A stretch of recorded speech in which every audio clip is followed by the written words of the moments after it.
Ազգային ժողովի մեծարգո նախագահ, հարգելի գործընկերներ, հարգելի ինդիմադիր գործընկերներ, ձեր խորհրդարանական գործունեության մայրամուտն ենք հիմա մենք տեսնում եւ ակնհայտ է, որ պերաշկին այնուամենայնիվ ավելի լուրջ քաղաքական օրակարգ է ստեղծում Հայաստանում, քան թե դուք, որովհետեւ վերջին շաբաթներին ակնհայտորեն դուք պտտվում եք պերաշկու շուրջ, պերաշկին դարձել է ձեր առանցքը, ոնց է երկիր մոլորակը պտտվում իր առանցքի շուրջ, դուք, եթե մենք ձեր առանցքից հանենք պերաշկին, դուք կքանդվեք, միջև էդ նես չէր, որ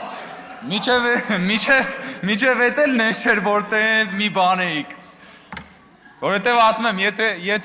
եթե տես լուրջ քաղաքական կշիռ ունենայիք, ձեր առաջնորդը կլիներ մի պատկառելի դաշնակցական,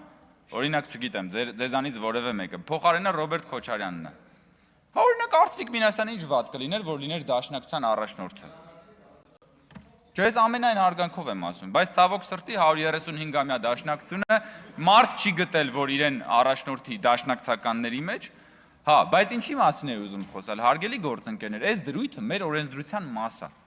մեր օրենսդրության մաս է, թիմերում, կուսակցությունների մասին օրենքն է արգելում, անձնանուններ օգտագործել, այսինքն այն որ դուք ներկայացնում եք, որ կարծես սա օդից եկավ, ուրիշ մոլորակից եկավ, հայտնվեց այստեղ, այդպես չի, դուք շատ լավ հասկանում եք, որ սա մեր օրենսդրության մաս է,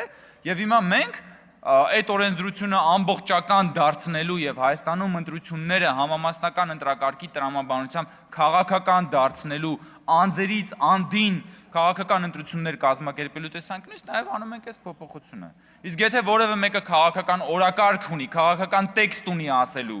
եւ ոչ թե ուղղակի հավելված է, ոնց որ Yandex-ի նավիգատորը ասենք։ Մարդկա դարձել է Yandex-ի նավիգատորի պես բան է, նավիգատորը գոնե քեզ կարա ասի ուր գնաս, ուր չգնաս։ Մարդկա հետ հավելված է դարել, բայց չենք կարա գոնե ներբեռնենք։